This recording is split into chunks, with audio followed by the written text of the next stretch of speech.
we still have people hopping on, but I want to get started. We only have an hour together, and I think we all can recognize that this is a topic that we would and could and should spend a lot more than an hour speaking on and having a conversation about, but I want to respect the time of our panelists and the time of all of our attendees. I know that you all are likely taking away time from survivors or others with lived experience to jump on here and be a part of this today. So I want to respect that.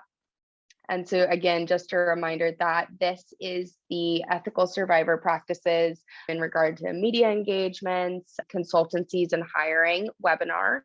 I have the pleasure to speak to three just incredible people today. And my hope is that this is just a piece of a conversation that you all as attendees are having already within your organizations about how you approach having survivors on staff, using survivor consultants in the building out of your programs or policies and procedures or other ways that you're engaging survivors, or the way that you utilize the lived experience voice in your fundraising galas, media appearances, and things like that, that this will just be one piece of that conversation, and that you'll get to hear from three individuals who have found ethical practices to do that in their work, and who likely you wouldn't have the ability to have conversations with, or that your paths just wouldn't have crossed outside of this webinar, to give other perspectives on these important practices. And so it's really my honor to be able to introduce you to our panelists today.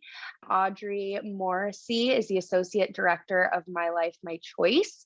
They are a program of justice resource institute, and since 2002, My Life, My Choice has had a very unique continuum of survivor-led services. They have a really incredible survivor peer mentorship program, a lot of other great programs in which survivor leaders are engaged. Ms. Morrissey most recently has served as co-chair to the Victim Service Committee of the Massachusetts Task Force on Human Trafficking. She's also served as a primary consultant to the Massachusetts Administrative Office of the Trials Court, redesigning the court response to prostitution project, and draws from her own personal experience in the life, and she seeks to help vulnerable girls avoid being recruited into the commercial sex industry and leave exploitation behind them. So very excited to hear her perspective on these practices. Again, we have my friend Maria and I have gotten to work really closely together in this last year. Maria Contreras is the Senior Programs Associate for the Collaborative Responses to Commercial Sexual Exploitation of Children team. Maria uses her lived experience and professional experience to advocate on behalf of youth impacted by commercial sexual exploitation to create systemic change to prevent, improve identification and services provision for youth and their families impacted by commercial sexual exploitation. Prior to joining Nickel, Contreras worked as a youth advocate at West Coast Children's Clinic, serving Alameda County foster and probation youth. She graduated with a master's in public policy in 2019. And then my good friend, Dr. Beth Bowman as well. She's an assistant professor in the Department of Social Work at Gallaudet University. She's also a minor domestic sex trafficking survivor, anti-trafficking advocate, mother of two teens, a researcher, a clinician, a speaker. And in her clinical practice, she works with trafficking survivors using trauma-informed yoga group therapy, and also has a clinical practice supporting children and adolescents with anxiety and other issues. She holds clinical social work licensure in DC and Maryland and is a registered yoga teacher. And she's also the founder and executive director of the Restoring Ivy Collective in Washington, DC. So obviously we have some powerhouse people with lived experience on this panel, which is really just an incredible happenstance. That isn't the only viewpoint that we have, but it is one of the most essential, especially when we're talking about practices for those like us that have the lived experience of commercial sexual exploitation. So with that, I want to jump into our discussion here. So a reminder to those of you who have jumped on, there will be a question and answer portion at the end of this webinar. And so please record those questions in the chat as we're going through. So don't let those thoughts escape you. And any questions that we aren't able to get to, hopefully we will be able to send in the follow-up email that we send out, maybe some answers to some of those questions. So starting with all of that, hello, panelists. Thank you for waiting so patiently as I got everyone set up and we got through your incredible, robust bios, because you all have such incredible backgrounds and amazing experience. So welcome to the three of you. The best way here would just be to be, can everyone hear me okay? Yes. Yeah, we're good. Okay, great. I want to thank you all for your willingness to participate and to give insight into what you found to be the essential components in creating these ethical practices. What would you all say, just jumping in, what would you all say that in the place that we're at now as an industry, where are the current barriers to ethical practices as it relates to engaging those with lived experience? I'll start. I think that we have definitely come a long way. We have really come a long way.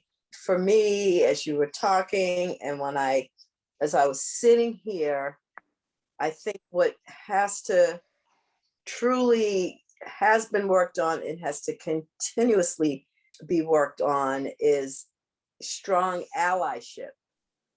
You have to be not just an ally, but a very strong ally, and an ally with the ability to advocate for survivors.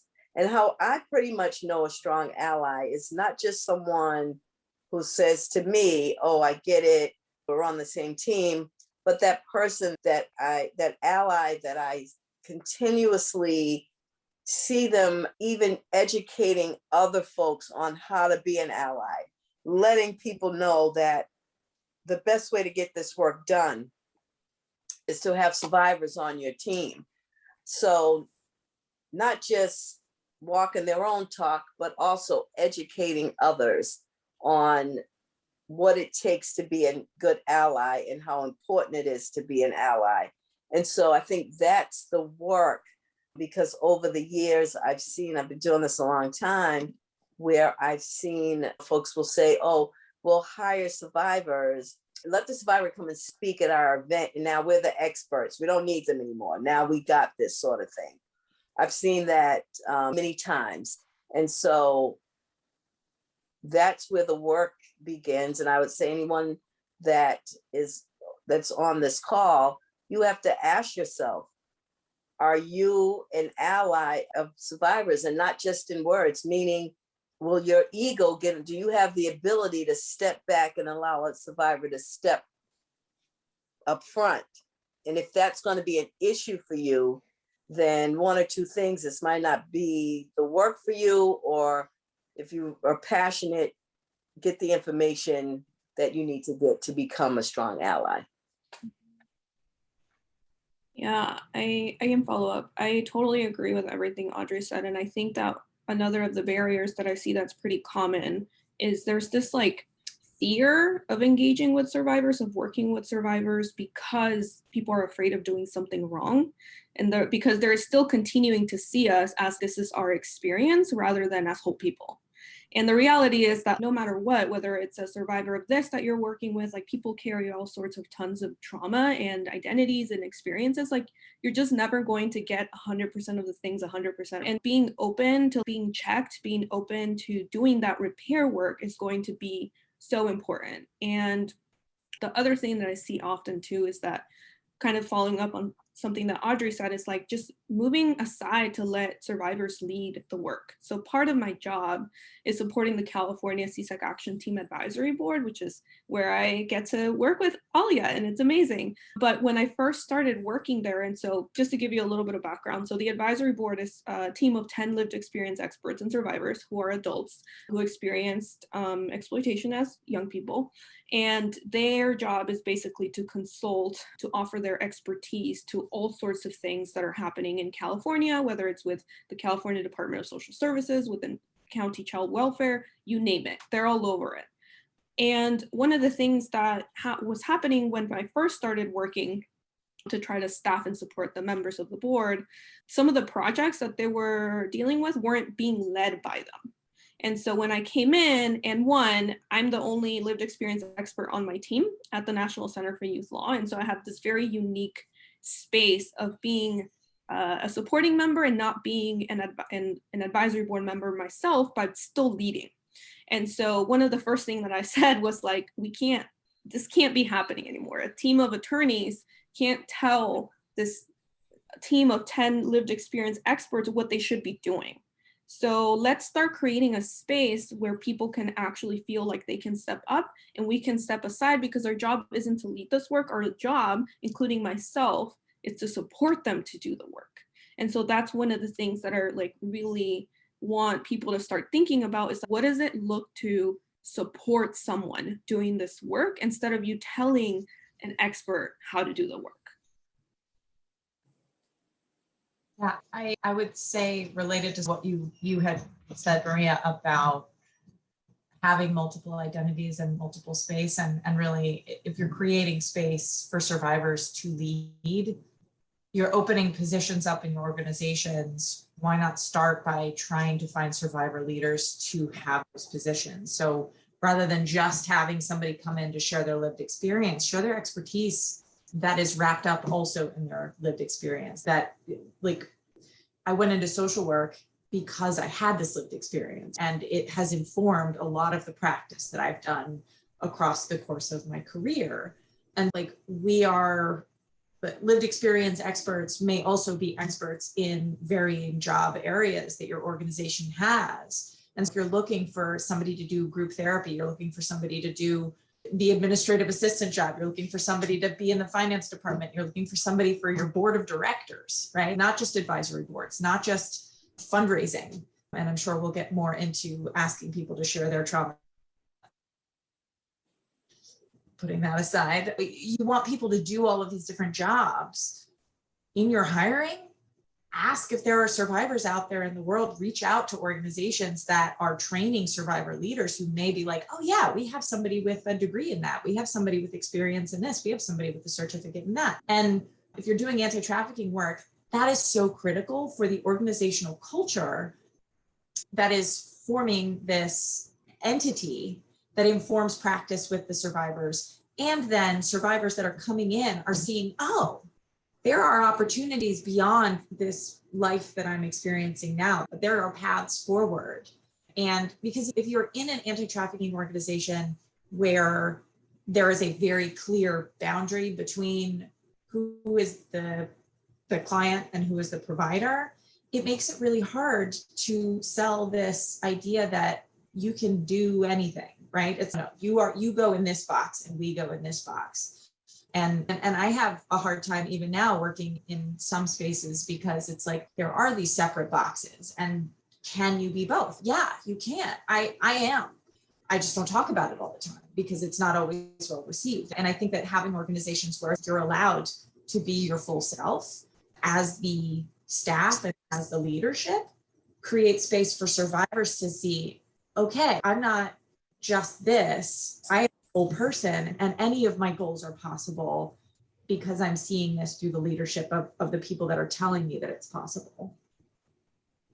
Dr. Bowman, you mentioned like the hiring process and looking for survivors to fill available spaces that are qualified. And so let me ask you guys this question, because personally I've seen many with lived experience jump into this space in working in anti-trafficking, get pulled into a position that maybe they weren't ready for, and end up hurting themselves in that. And part of providing a space that is ethical for survivors of trafficking and those with lived experience is being able to get the right people into the roles, serving them well when they're there, and making sure that they're prepared to take on any sort of vicarious trauma or exhaustion that we know comes for those in this work, whether they have lived experience or not.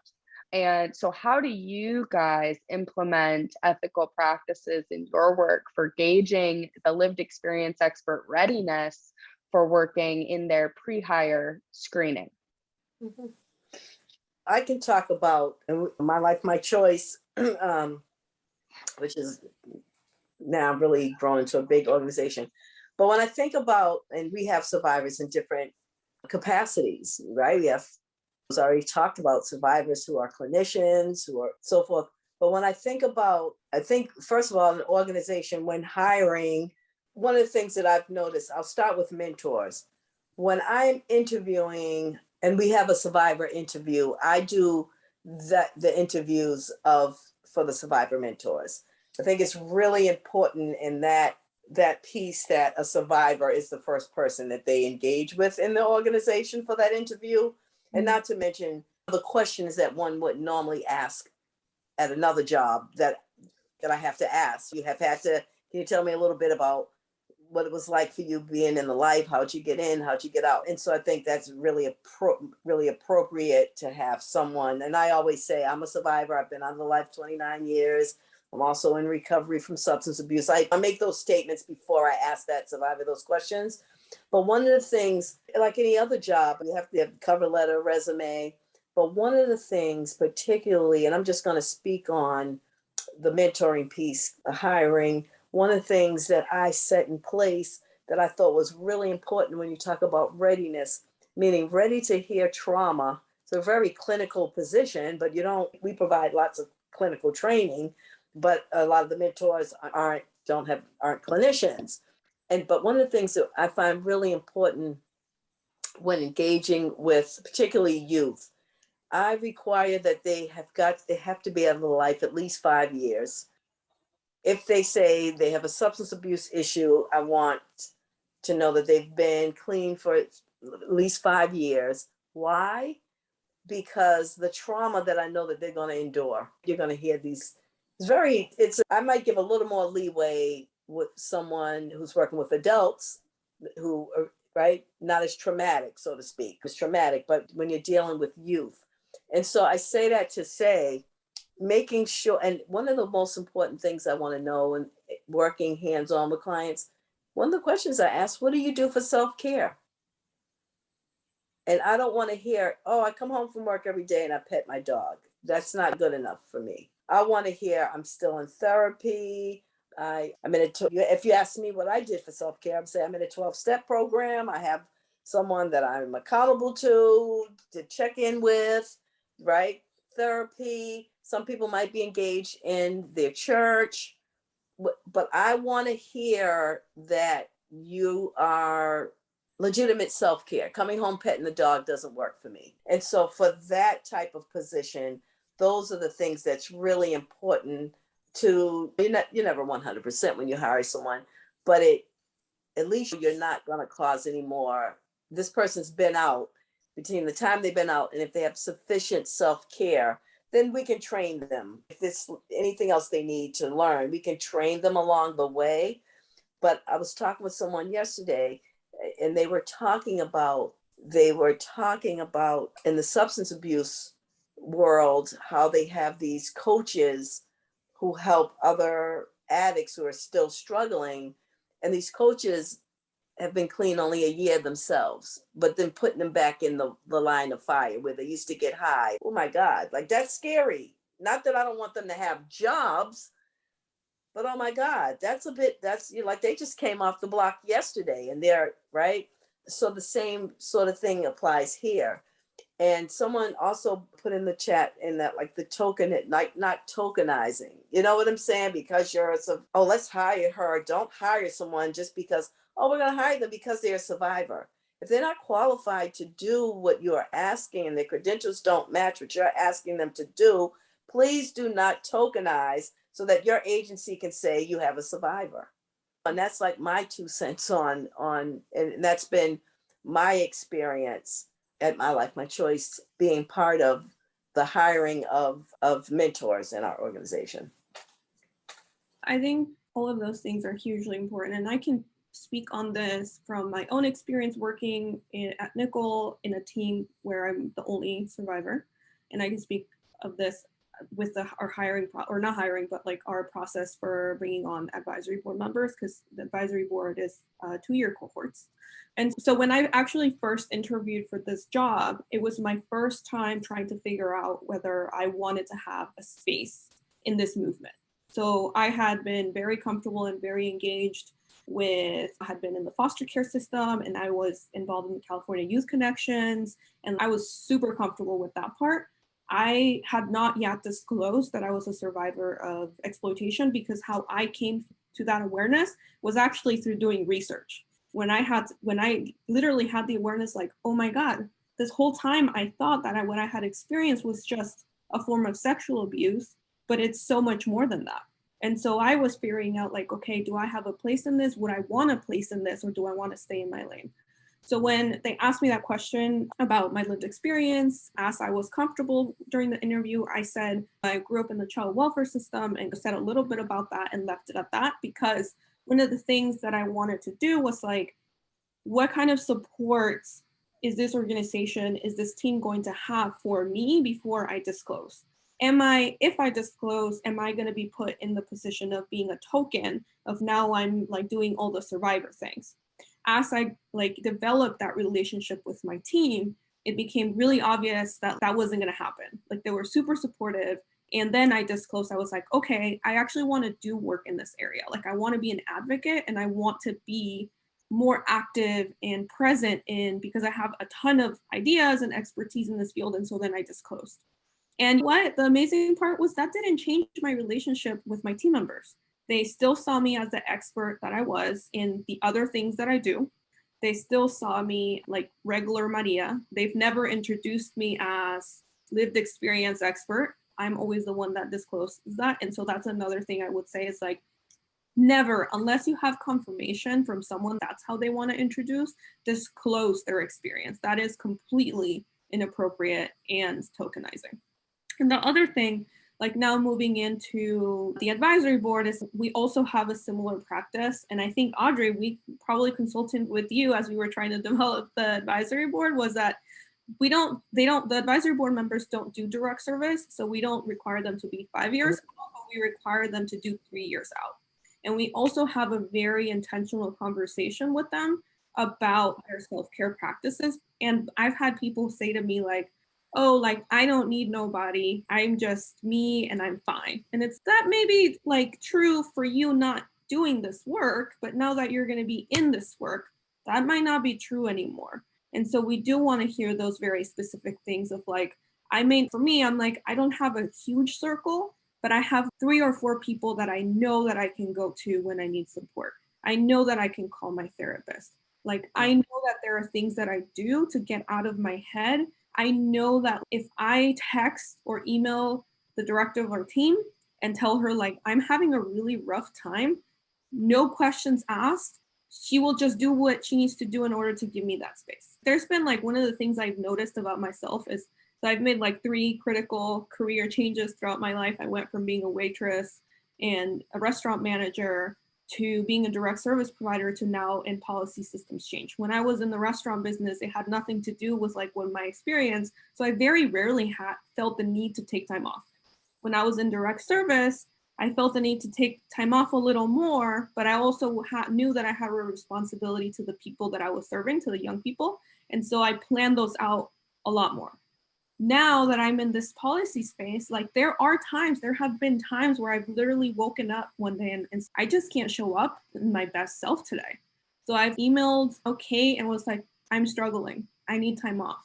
Again, like, starting from that place of trust of I feel comfortable with my team and telling them exactly what's happening without like trauma dumping on them, but just making sure that there's that space and that trust of a person will know what they need.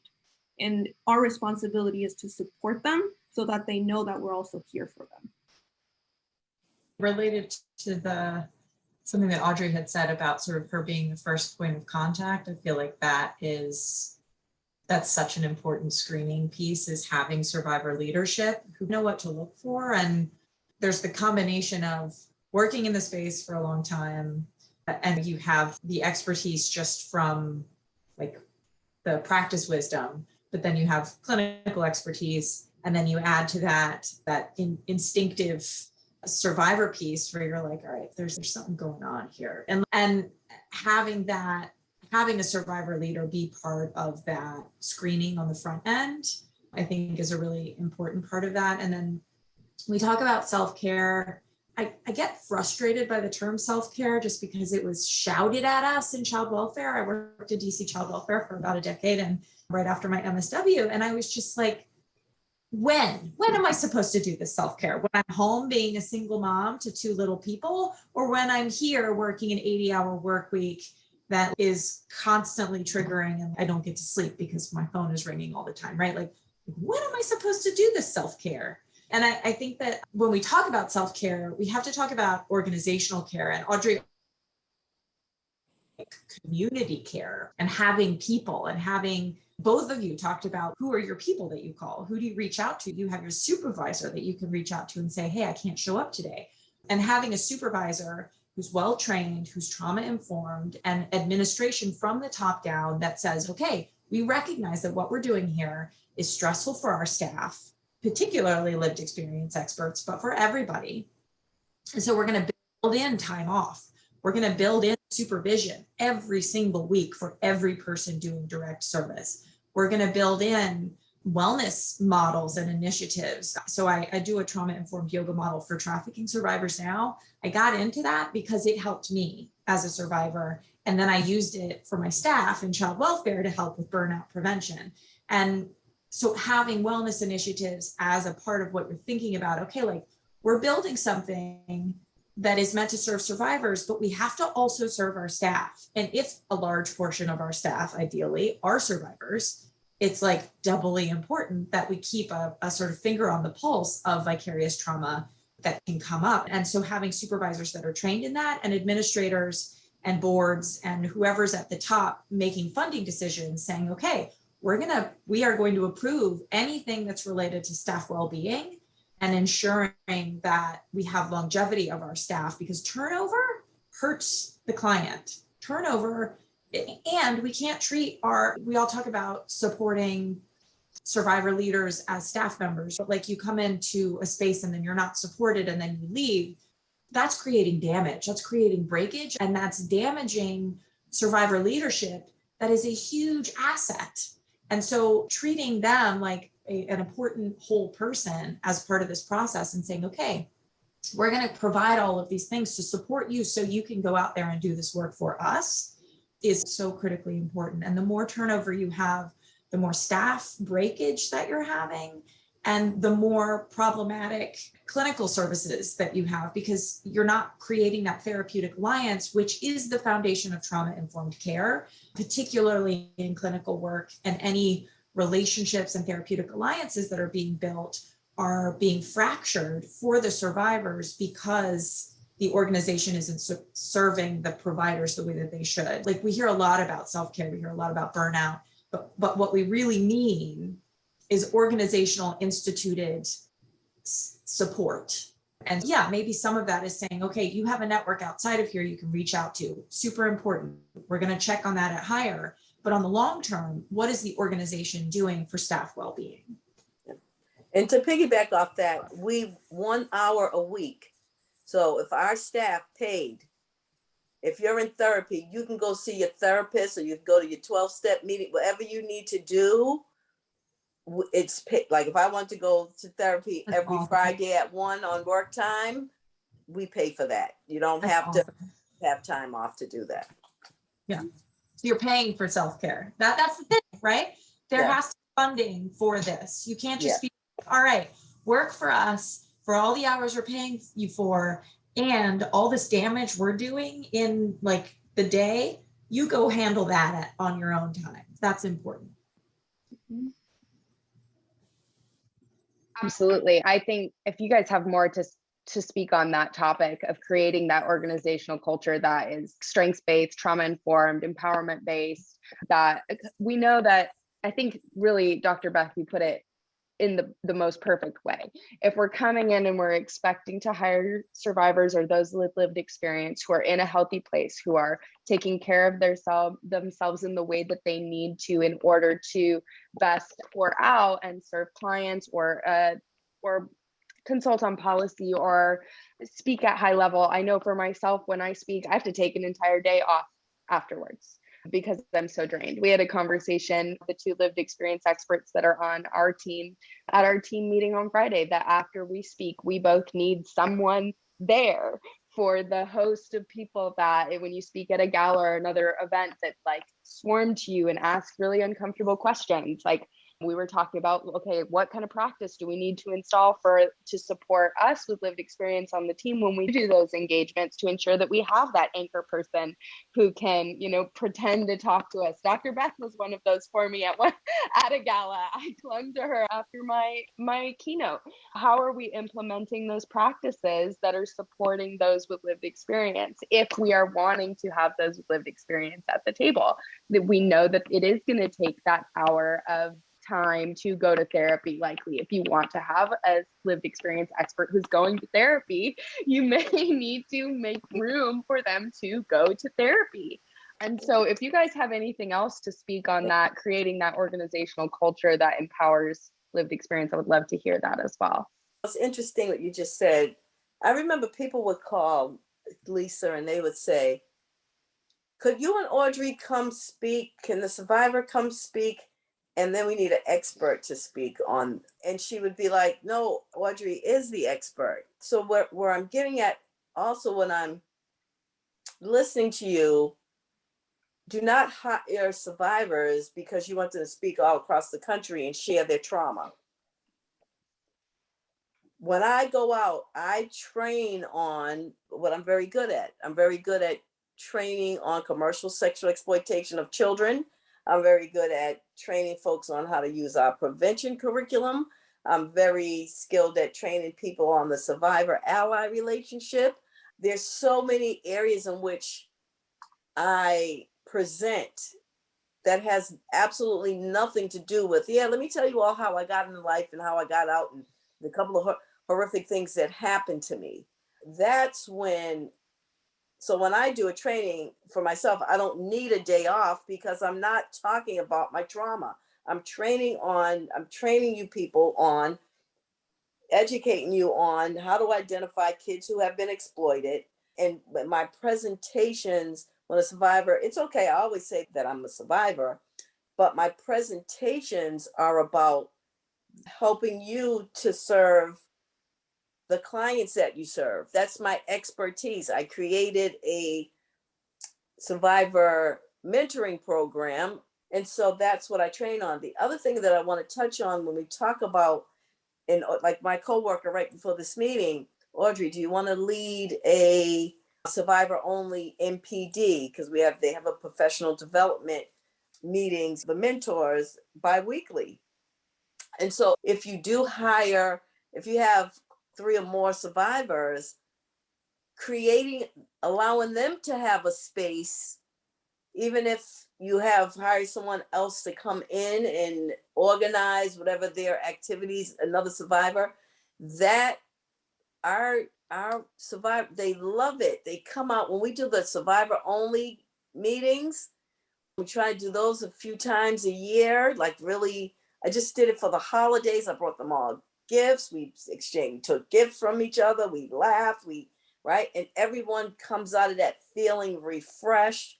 And then we've had ones where what's hard about the work? And that's not leaving this room. That's not going to your supervisor, not this is our space.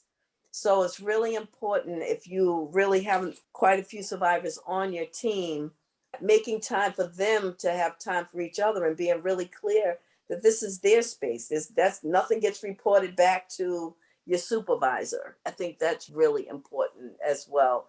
And again, not hiring survivors.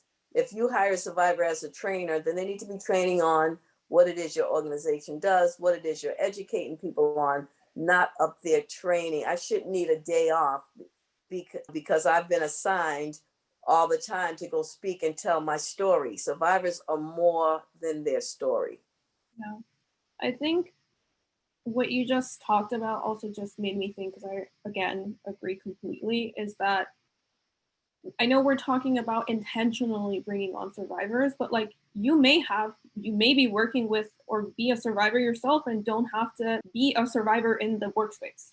So even without like intentionally knowing that someone that you're working with is a survivor, there still needs to be a culture of compassion and empathy and trust.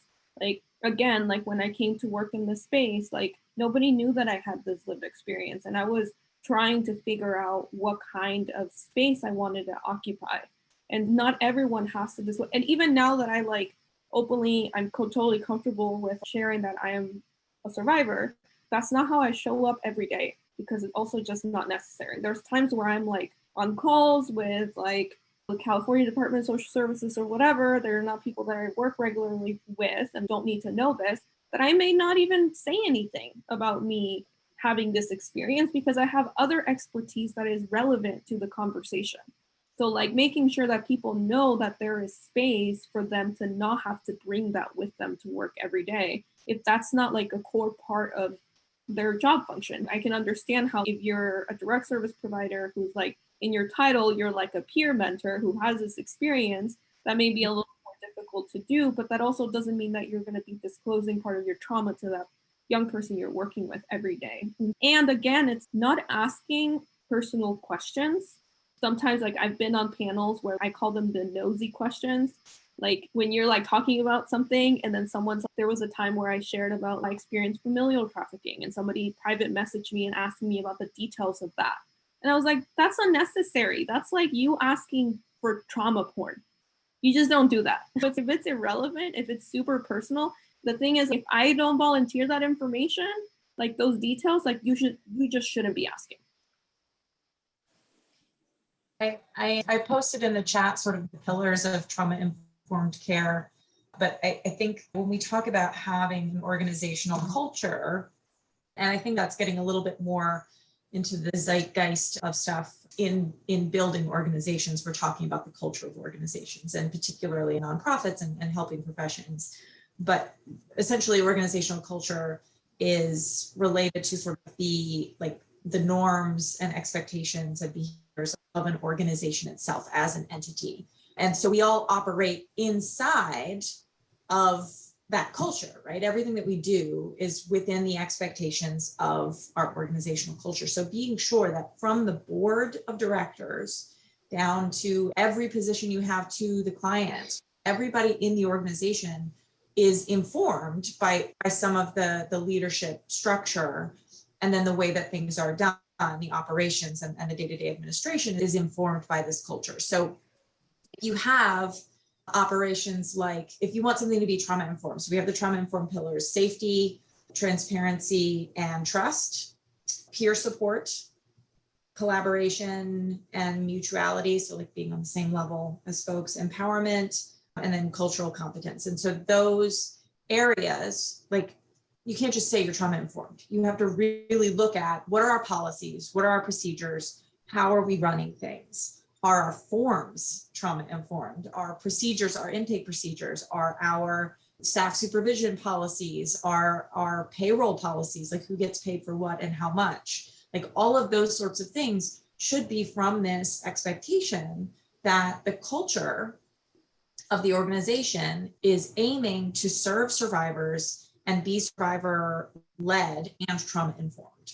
And you're having transparent conversations within leadership with the survivors that you're partnering with, who may be part of the leadership also, right? To build policies that are more trauma-informed. And so the conversations are trauma-informed, and therefore the policies coming out of them and the procedures coming out of them become more trauma-informed. And I get frustrated when I hear just like these macro buzzword things being thrown around, like organizational culture and trauma-informed, survivor-led. It's, what does that mean? Like, can you operationalize that for me? What are the action steps you're talking about here? And you can go in and do program evaluation and see, are we doing these things from a trauma-informed perspective? And if we're not, how do we fix that? How do we do it better? And so some of that may be hiring practices, some of that may be exit interviews with staff to see, what is it that we did wrong? And how did you get here to the point that you want to leave? And did you feel supported by your supervisor? Did you feel supported by the agency environment? Is there a sense that if you do something wrong that you're fired, or that there's these huge punitive consequences? Or do we believe in growth and change as an inherent part of the human process for everybody at every level of the agency? And we're going to work together to make sure that happens. And so really looking at the way that you do things in the day-to-day, are they informed from a trauma-informed and organizational culture perspective. Yeah, absolutely. And I want to have time to do the question and answer, but I want to, in light of the conversation that we had last month on cultural competency, and I want to ask you guys, like, I know that, for instance, like my lived experience is probably very different than Maria's or Audrey's. And so I'm only going to be, my lived experience is only going to be able to speak to what my exploitation circumstance was. And that may be very different than some of the clients that I hear. And if we're creating policy or we're creating practices to best serve all survivors of trafficking, we need to have equity in those leadership spaces. And that's something that that I think we all know, many of us know, has not been done wonderfully traditionally. That survivorship has looked one way, and that is starting to change. And so, what are you all doing, or what would you suggest to those who are engaging lived experience experts in this work to provide equity in the anti-trafficking space for survivors to come to the table from all different demographics, from all different trafficking experiences, etc.? I think you just touched it. You have to acknowledge and open the door for everyone. Give me an example. My experience definitely was different from your experience. We need survivors from all walks of life. We need survivors in our organizations that match the community that we're serving, basically. So that if I'm dealing with kids of color, I already know that their experience is different. I can even tell you from my experience working with youth. I have, oh my God, I think she'll be 32. Young lady that I met at 15, who I mentored, who is like a daughter to me. I love, oh my God, she's my baby. She's white. And her experience was different from the kids of color. Her experience, high end, right? Her experience was told like buyers taking her all across the country, thousands of dollars, where my kids of color, the experience was totally different. It was, here's $40, or you know what I'm saying? And there's a difference. And so you have to, if you're serving say to believe who you're serving is the Black community, well, having all white survivors to serve them is not a match. That doesn't, right? Not that the survivor doesn't have good intention. And so I'm so glad you brought that up, because the bottom line is you look at the demographic and the culture of which you are serving, and to make sure, right? In my case, working with youth, when they come to our organization, there's somebody in our organization that's bilingual, that speaks their language. There's people that look like them. There's LGBTQ survivors. There's Black survivors. There's whatever, you name it.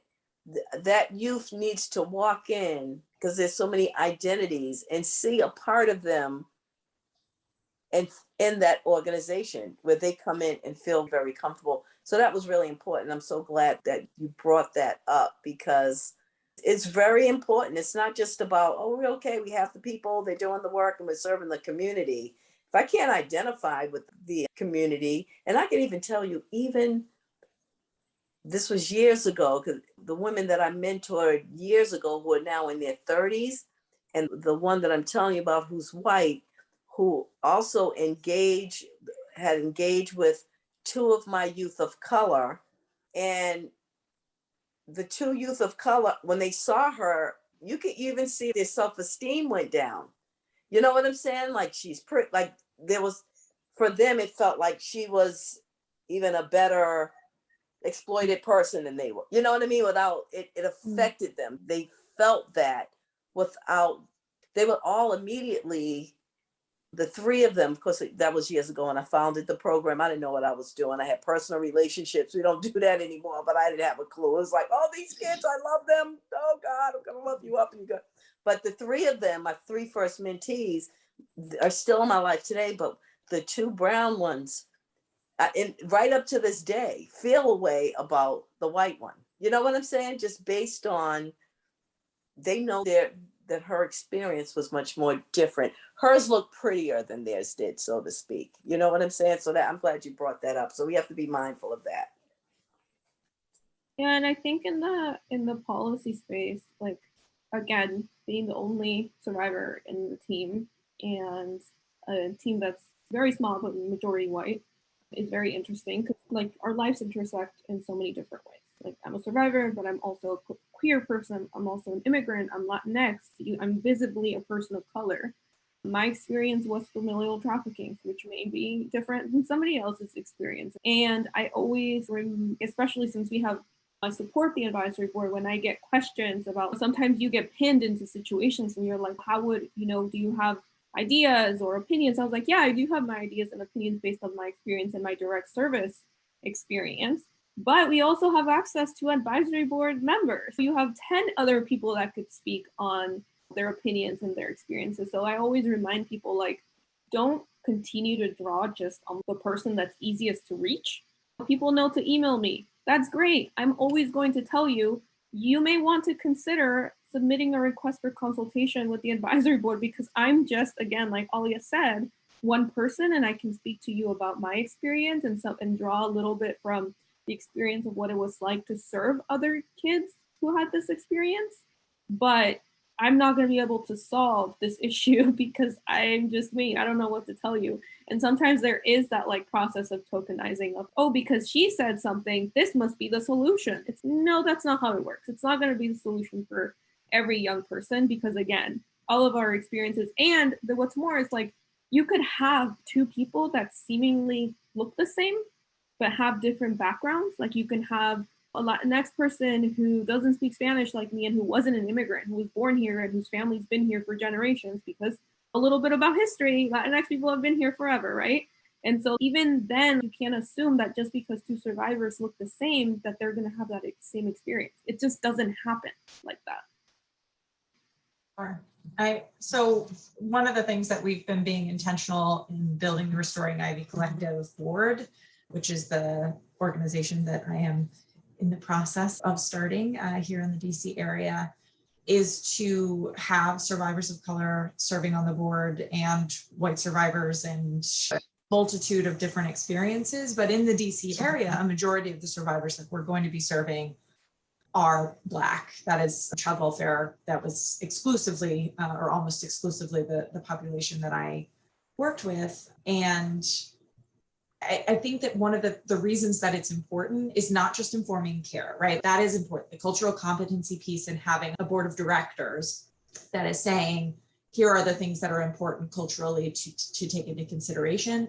But also, what does it look like if all of the leadership is white and all of the direct service providers are the people of color, and then the clients are the people? I feel like and this is related to the cultural piece, right? Is that all of these pieces should tie together. All of the different levels of service in an organization, the organizational hierarchy, should be informed by this trauma-informed thing, which partially is cultural competence. And so saying, I want a girl who comes to my organization where potentially the board is at a fundraising event or at a community dinner that we're having, and is able to see, oh, some of the leadership here looks like me, which means, like maybe there are these opportunities. The same thing I was talking about with the staff positions, is that being able to see yourself in leadership is meaningful and important. And so thinking about that when you're building out your leadership team,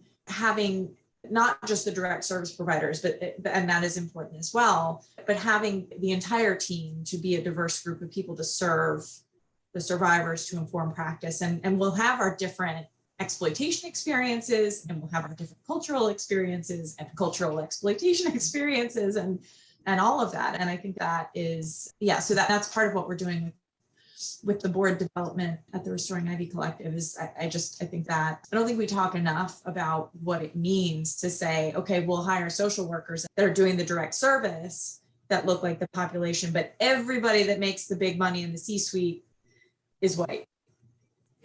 Yeah. So just throwing that out. Absolutely. I wanted to get to question and answer, but we had so much just like incredible things in just this portion that I want to be sure to address them at some point, but I want to respect your time. So what I'm going to do is I'm going to capture those questions and answers and send them to you as panelists. And if you see a couple that you would like to write a couple sentence answer to or something, and email back to me so that we can get some of these answered. Outside of this, I'm sure you have something else that you all as panelists need to jump to. And then I will include those answered questions in the follow-up email with the recording to those who registered for the event to make sure that we get some of these things answered, because there is some very important questions that I know that a lot of people probably are asking. And so I want to just thank you guys. It looks like we might have lost Audrey there oh, there she is. There we are. But I want to thank you as our panelists for just being willing to come on and speak about this. And again, thank our attendees to not just have come on and listened and move on to the next thing, but to think about these practices as they're building out that next position, whether they thought of it as a position for someone with lived experience or not, and that they continue to do that as they build out, and that they engage with survivors in their area and those with lived experience who have stepped into this space, that they'll be able to take these practices and continue to have these conversations with others with lived experience.